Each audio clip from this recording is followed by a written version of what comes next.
रत्ना, राजकुमारी रत्ना, तुम वहां शिव मंदिर में पूजा कर खड़ी क्यों हो गई? आओ मेरे पास, महल के अंदर आओ।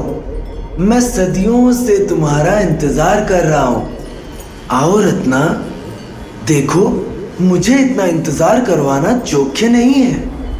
आओ रत्ना, आओ।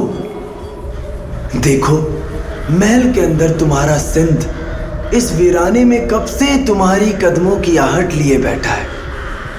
मेरी प्यारी राजकुमारी रत्ना। श्वेता हाँफते हुए अपनी आंखें खोलती है।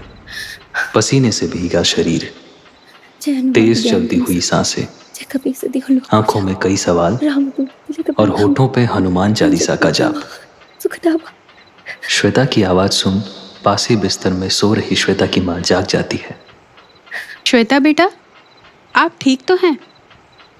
आपकी सांस इतनी उखड़ क्यों रही है? कहीं आपको वो सपना फिर से तो नहीं आया? अपनी माँ की बात सुन श्वेता उनके गले से लगकर रोने लगती है। रंजना श्वेता के पीठ पर हाथ रखकर उसे सांत्वना देती है। हम समझ गए बेटा, आपको फिर से वही सपना आया ना? हाँ माँ, वही सपना, एक पुराना सा किला और उसी खंडर में स्थित एक पुराना शिव मंदिर। हम अपने आप को शिव मंदिर में आराधना करते हुए देखते हैं। वही जानी पहचानी सी आवाज हमें उस सपने में सुनाई देती है जो हमें राजकुमारी रत्ना कहकर महल के अंदर बुलाती है, और हम कश्मकश में पड़े मंदिर की चौखट को लांघने ही वाले होते हैं कि हमारी नींद खुल जाती है। बेटा तुम इतनी विचलित मत हो, ये सब हमारे मन का वहम होता है और बस एक सपना ही तो है, कोई हकीकत तो नहीं। गुरुदेव ने जो आपको अमोघ मंत्र दिया है, आप शांत मन से उसका जाप कीजिए। ईश्वर में आस्था रखिए और गुरुदेव पर हमें पूरा भरोसा है। आप जल्द ही उस बुरे सपने को भुला देंगी। आखिर आप तो हमारी बहादुर बच्ची है ना? फिर भला ऐसे सपनों से क्यों घबरा रही हैं? सपने तो सपने ही होते हैं, इनका वास्तविकता से कोई लेना देना नहीं होता। श्वेता ध्यान में लीन होकर हनुमान चालीसा का जाप करना शुरू कर देती है और रंजना घर के काम में व्यस्त हो जाती है। काम करते करते उसे गुरुदेव की बातें याद आती है जो उन्होंने श्वेता के लिए बोली थी। श्वेता की कुंडली में साफ दिख रहा है कि इसका 16वां साल बेहद कष्टकारी रहेगा। इसके किसी मानसिक रोग से ग्रस्त होने की आशंका है। मेरे अनुमान से ये सपना तब से आना प्रारंभ हुआ है जब से श्वेता राज परिवार के किले में सैर करके आई है। तब से ये सपना उसे नित दिन दिखने लगा है। जी, आपने सही अनुमान लगाया है गुरुदेव। या तो ये इसके विचारधारा का अंश है या फिर क्या गुरुदेव?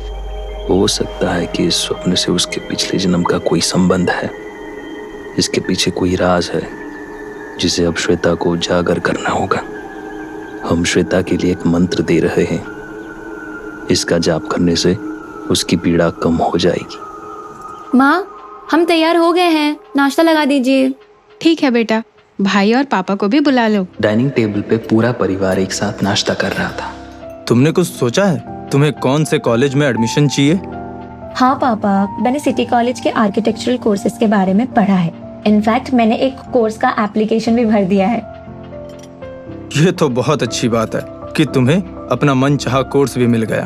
पापा, आप मुझे इतना भी सर पे मत चढ़ाइए। बस भगवान से प्रार्थना कीजिए कि मुझे एडमिशन मिल जाए। हर्ष, चलो तुम भी फटाफट नाश्ता खत्म करो, स्कूल की बस आती होगी। आप ये सब बातें बाद में कीजिएगा, पहले सब नाश्ता कर लीजिए। अपने कमरे में वापस जाकर श्वेता कुछ किताबें पढ़ने लगती है। उसे शुरू से ही पुरानी इमारतें देखना, उनकी संरचना की स्टडी करने का शौक है। वो एक अच्छी आर्किटेक्ट बनना चाहती है। तभी उसे किताब में से एक किले का नक्शा दिखाई पड़ता है। वो नक्शा रुद्रगढ़ का है जो कि यहाँ से करीब 100 किलोमीटर दूर है। श्वेता इस किले की तस्वीरें देखकर उनमें खो सी जाती है। उसे इस किले से कुछ अलग ही खिंचाव महसूस होता है। वो किले के संपर्क में आगे बढ़ ही रही होती है कि रंजना उसे आवाज देती है, श्वेता बेटा।